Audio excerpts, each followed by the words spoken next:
Hello and welcome back to the Craft Beer Corner. For today's episode, we're going to be continuing with our part 2 of the Sierra Nevada sampler pack that is out in stores now. The first half we went through the Hop Solo, which is a single hop IPA, their Standard Pale Ale, which is arguably the most popular pale ale on the market in the craft world, and then the Sidecar, which is an orange IPA. Today's offerings, we have the Tropical Torpedo. This one clocks in at 6.7%. This is an IPA. This is essentially their Torpedo, which is a very strong IPA. It's one of my favorites, actually, but they have added some fruit to it. So it's got a fruit back, not dissimilar to the Sidecar. It has orange. The second is Helles in the Tropcs. This is a Helles lager, 4.8% ABV on this one. Then finally, we get to the Ruthless Rye IPA. This one clocks in just below the Tropical Torpedo at 6.6%. Again, a nice IPA, but it's going to have rye in that malt bill. So without further ado, let's go ahead and get started with the Tropical Torpedo IPA at 6.7%.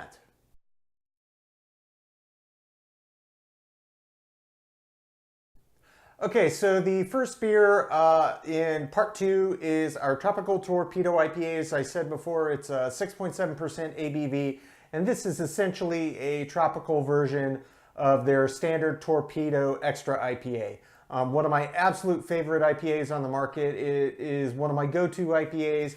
It is a classic West Coast style IPA, very, very bitter.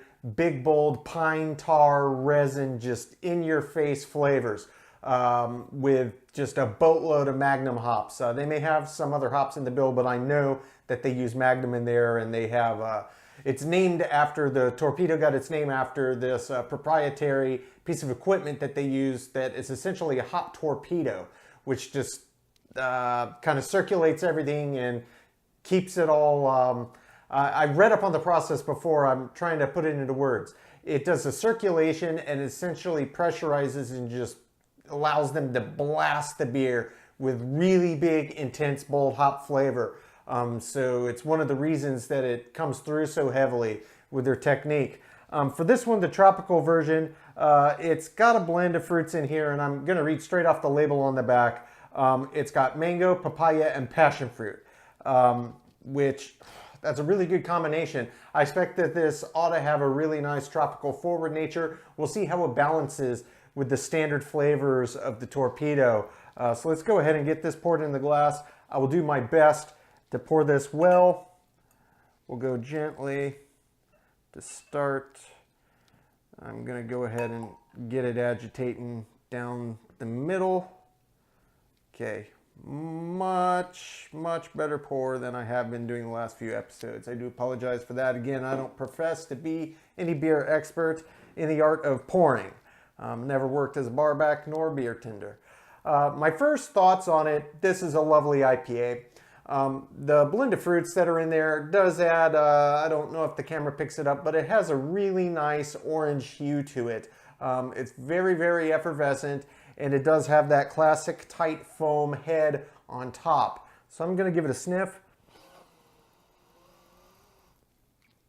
Okay, yeah. You get a very interesting and good mix of aromas just from the first big breathe in. You can hands down smell the hops. But then the other half of it is completely fruit. So it smells like it's going to be evenly balanced hops and fruit, at least on the nose. So let's go ahead and take a sip of this, just see what this is about here.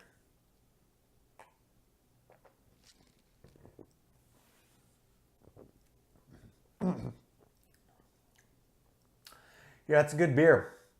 It's a good beer. I'll be honest, given that you could smell about 50-50 hops and 50-50 fruit, the overwhelming flavor that is coming through to me is the hops. The fruit's there. It's very subtle. I'd say maybe 15% of the overall flavor profile that's coming through, at least to my palate, is fruit versus about 85% hops. And as a absolute hop head, I love them. This is not a problem for me. In fact, I tend to find IPAs that have other adjuncts and additives fruit, whatever, tend to kind of deaden the IPA to me. I love the flavor sensation that bitters bring to the table, and the bigger and bolder the better. That's my personal preference. But this, to me, is a really, really good beer. How would the average person kind of think about it? I don't think the average beer drinker, especially if they're expecting a tropical fruit IPA, would think that it was particularly well balanced. They might say it's way too hop forward. For me, I really enjoy it. I will take that into consideration in the scoring. I'm gonna have another sip.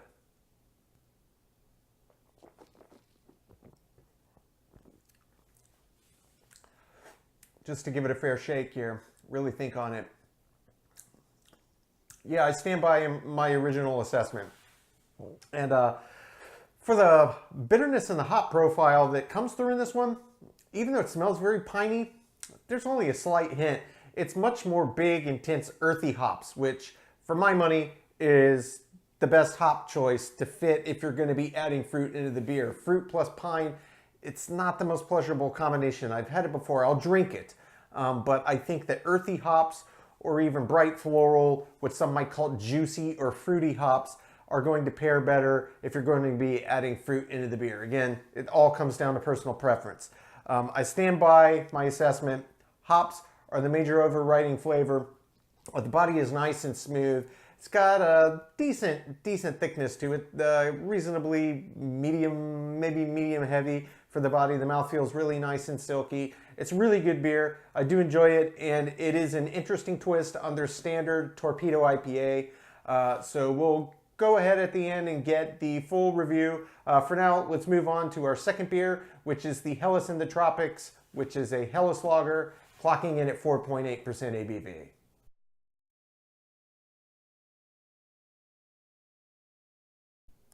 Okay, so for the second beer we're going to review, it is the Sierra Nevada Helles in the Tropcs.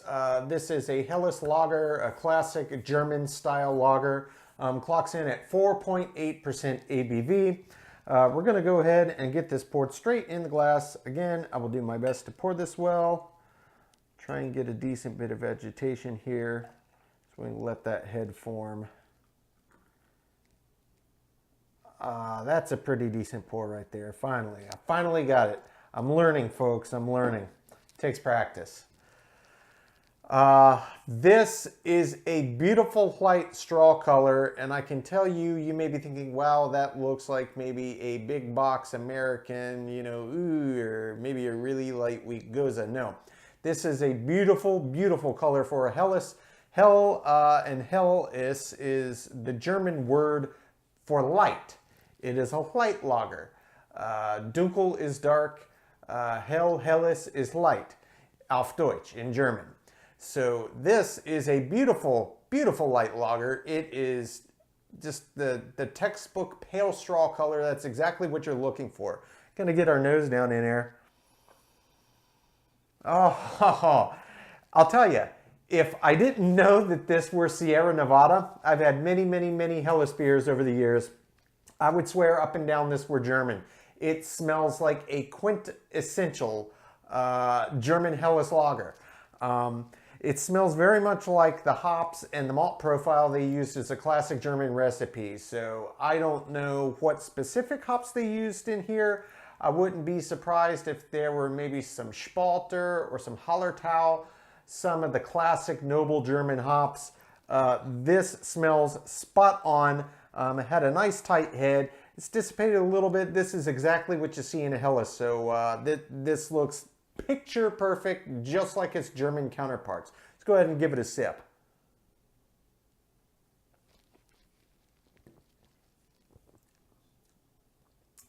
Ha! That's really well done. That is a very well done rendition on the Helles beer. It's so light.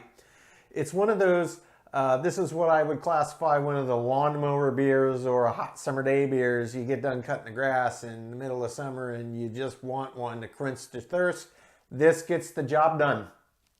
I think of Helles almost like a light version of a classic German or Czech Pilsner, because that's very much what they taste like and remind me of. It's just Pilsner light.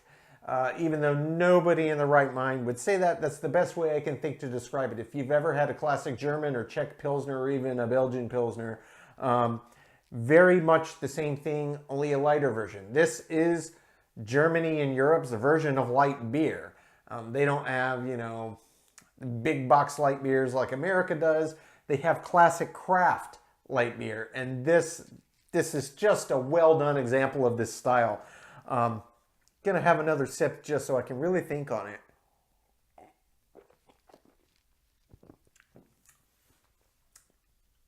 Yeah, I mean that's just a well done Helles. Do I think this is good as some of the top tier best German Helles beers I've ever had? No. But being perfectly honest, it's not far off. It's light, but it's just packed with flavor. And it's not knock you out kind of flavor. It's just there. And it's beautifully balanced. And even though it is a very light beer, lower ABV, lower fermentables, a very light straw color, so the malts aren't nearly as roasted as in many other beer styles, it still has a beautiful flavor. And I'll tell you, the hop forward nature to it, which is very quintessential of this style, it is not lost even in Sierra Nevada's interpretation. I think they nailed it. This is an excellent, excellent Helles. This is the beer I would go to again and again and again on a hot summer's day to quench my thirst and enjoy a delicious beer. I'll come through, give it the full rating at the end, but this is a good one. I can recommend this if you're a fan of the style. You're going to enjoy this, this Sierra Nevada interpretation of the classic German Helles.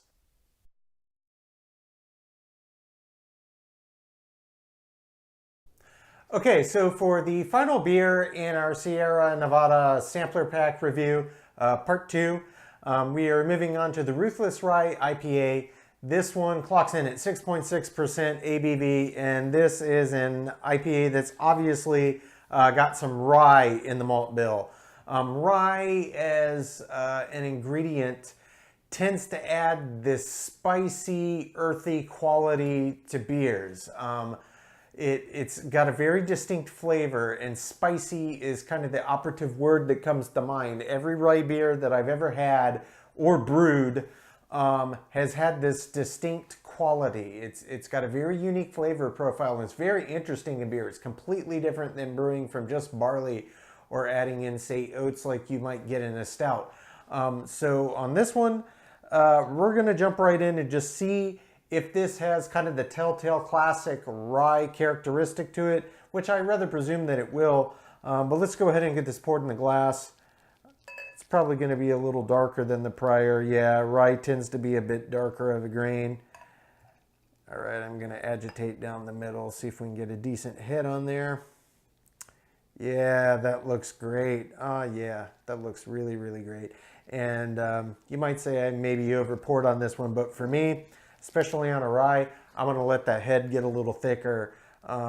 Same kind of consistency as all the others. Nice tight bubbles, but I let it get a little higher, intentionally poured a little more aggressively because I want to be able to pick up all the fruit and spice notes coming out of this rye. Okay, breathing in deeply, I get hints of caramel, and I can definitely smell that very distinct rye aroma.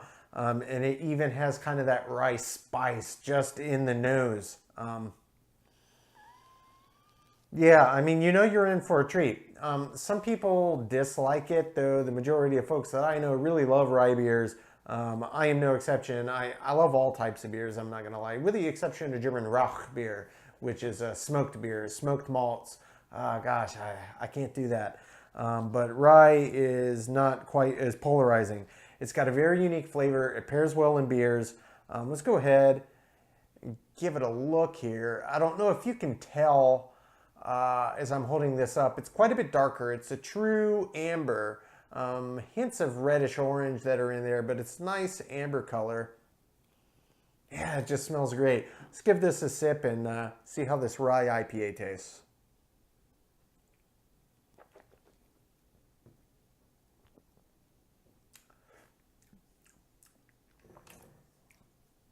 Okay, now it's a very good beer. I actually have no complaints about it at all. I wish that the rye were maybe a little bit more forward.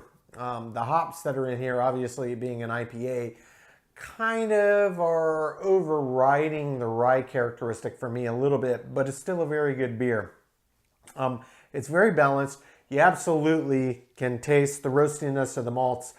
And in this iteration of it, this specific beer, it definitely lets the caramel notes, as I rather suspected looking at the color of it, come through. So you definitely get caramel, almost like buttered popcorn, toffee, that distinct flavor profile that's underneath a nice hop bitterness, and it's earthy hops. It's not piney. And that's also underneath this rye, spicy earthiness to it. So this is a very well balanced beer. I really have no complaints.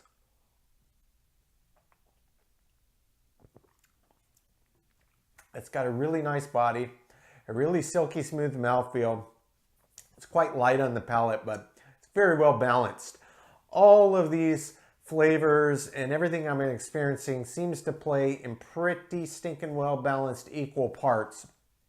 I'm getting that roastiness from the malts, and I'm getting that toffee and buttered popcorn and caramel, and I'm getting it equally with these nice earthy bitters that don't override everything else, so you can experience everything this beer and its ingredients have to offer. And I'm absolutely getting that rye spice and earthiness. And I gotta be honest, this is just well balanced beer. It tastes really, really good. Everything's playing its part, and it's got a really long finish. As I'm sitting here, it's probably been 15-20 seconds, maybe a little longer since that last sip I had, and I can still taste each of these distinct flavor characteristics absolutely just dancing on my taste buds. It's a really, really well done beer. If you're a fan of IPAs, I think that you would probably enjoy this. If you like really, really hoppy bitter IPAs, you may think this is not hoppy enough. But if you also happen to like rye beer and really appreciate what rye brings to the table in a beer, I think you're really going to like this one. This is very well balanced. It's got a whole lot going for it. There's a really lot happening in here, and it lets you kind of experience this on this beautiful flavor arc all the way across, and it's balanced all the way through. Nothing overpowers anything else. It is almost at equal thirds, the rye and the hops and the characteristics of the roastiness of the malts. I mean, it's just kind of the perfect marriage. This is a great beer. At 6.6, this might sneak up on you. It's very smooth. We'll come back and give this the full rating, and then we'll come back and go through all three for the full reviews.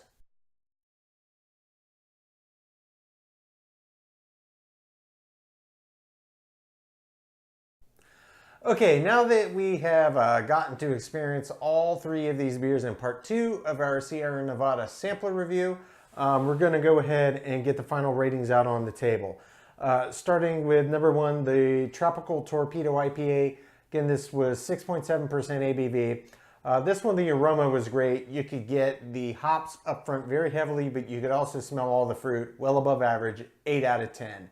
The taste was great. I really enjoyed it. Really nice hops, really nice with the fruit, and it was well balanced and let all the flavors come through. Taste, again, above average, 7 out of 10. The body was nice. It was above average for an IPA, 7 out of 10. Mouthfeel, it had a nice viscous mouthfeel to it. It really stuck. Gave that an 8 out of 10. The finish was great. It was nice and long and rather complex, and it lets you taste all the individual players in there. I, too, gave that a 7 out of 10. Head and retention, above average for a classic IPA head, 7 out of 10. The appearance, this was nice. It had a nice deep orange hue to it. Due to the fruits in there, it was very lovely. 8 out of 10 for that one. The balance, I thought this was well balanced. The fruit and the hops balance and the malts that they used, they all played very well in harmony. I gave that an above average rating, again, 7 out of 10.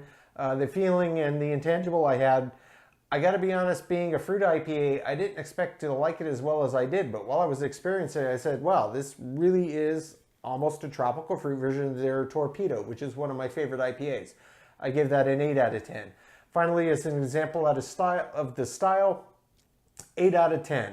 And I'm considering this not just from the IPA perspective, but from an IPA with additives, in this case fruit.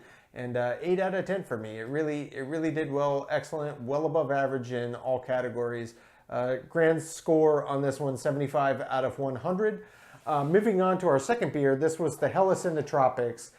This is a take on the classic German Helles lager style, Sierra Nevada's rendition, 4.8% ABV. Really good beer. It's a style that I don't have often, but I've had many Helles throughout my life, and this was a great example. Honestly, I truly believed if you had blindfolded me, I would have thought it were German. It was that good of a representation of the style. Aroma, this was classic Helles. I mean, well above average, 9 out of 10. The taste, 7 out of 10. It was great, cleanly above average. It was really close to some of the best German Helleses I've ever had. The body, slightly higher, 8 out of 10. I mean, this was really well done for the style. Mouthfeel, same, 8 out of 10. Great for the style. The finish was quite nice, considering what a light style of beer, a Helles lager, is. It was an 8 out of 10 for me. It really let all the different interplay and parts come through, and I really thought it was well deserved. The head and retention, this was well above average for the style, 8 out of 10. The appearance, this was classic Helles at its finest. I give this a perfect score in the category, 10 out of 10. The balance, this was well-balanced beer. It wasn't quite as refined as many of the German offerings, but it was still above average. I gave it a 7 out of 10. The feeling and the intangible I had while experiencing it, I was so blown away just knowing that this isn't a German. This is an American brewer who's brewing a classic old German style. I think they nailed it. I gave it a 9 out of 10, almost perfection. Finally, as an example of the style, again, same thing. It wasn't quite up to the same level as you would expect of a German brewer, but this was a great offering in this style category, considering Sierra Nevada is an American brewer, and I gave it a 7 out of 10. Brings the grand score up to 81 out of 100. Finally, we finish off with the Ruthless Rye IPA. This was 6.6% ABV. This one was great. I had high hopes, and it didn't let me down. The aroma was nice. You could smell the rye in there out of the gate, and you could smell the hops. And it was above average. The aroma get you set for experiencing the beer. 7 out of 10 on that one. Taste, same thing, 7 out of 10. I thought it was above average. The body was even better, 8 out of 10. It was really nice and medium heavy, which I really appreciated. Unsurprising with a higher ABV, 6.6, but yeah, it was nice. It was quite fun to experience. Mouthfeel, not quite as good as the body, but it was still nice and viscous and let it stick all around my palate. I gave it a 7 out of 10. The finish on this was great. It was very long, and it wasn't knocking you in the face, but it was still very complex and it was subtle. But it had such a long finish that let you experience each of the interplaying major components of this beer. I give it an 8 out of 10. Really good beer. Head and retention on this one, 8 out of 10, well above average. Great example of an IPA head. The appearance, I gave it a 10 out of 10. This was perfect for a rye IPA. I couldn't ask for better. It was textbook. The balance, I gave this almost a perfect score, 9 out of 10. It was so well balanced from start to finish.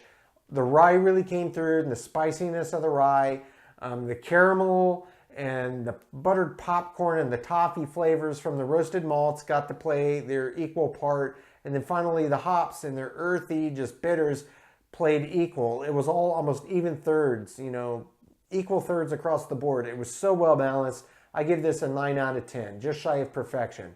The feeling and the intangible category, I give this 8 out of 10. I really enjoyed this beer. I really did. From start to finish, everything about this one really checked all the boxes for me. Very enjoyable beer. If you're an IPA fan and you've never had a Rye IPA, this would be a good one to try. If you're just a general fan of rye beers and you happen to also like IPAs, I think you would also really enjoy this one. 8 out of 10. Finally, as an example of style, I gave it the same as the feeling that I had while I experienced it. 8 out of 10, well above average. This beer, I absolutely recommend, as I do with all of them. Final score on this one, 80 out of 100. Everybody, I really do appreciate you tuning in. I hope that you learned something, that hopefully this was gave you a little bit of an idea of what to expect on some of the current beer offerings out on the market. Certainly, if you found some value in this, if you found it entertaining, if you found it educational, I hope that you'll consider liking and subscribing. We are new, we are building the channel, and we are bringing much more content like this and many other facets down the road. I really do appreciate you joining us today. As always, I want to thank you. Keep it beer, keep it craft. We'll see you on the next one. Cheers.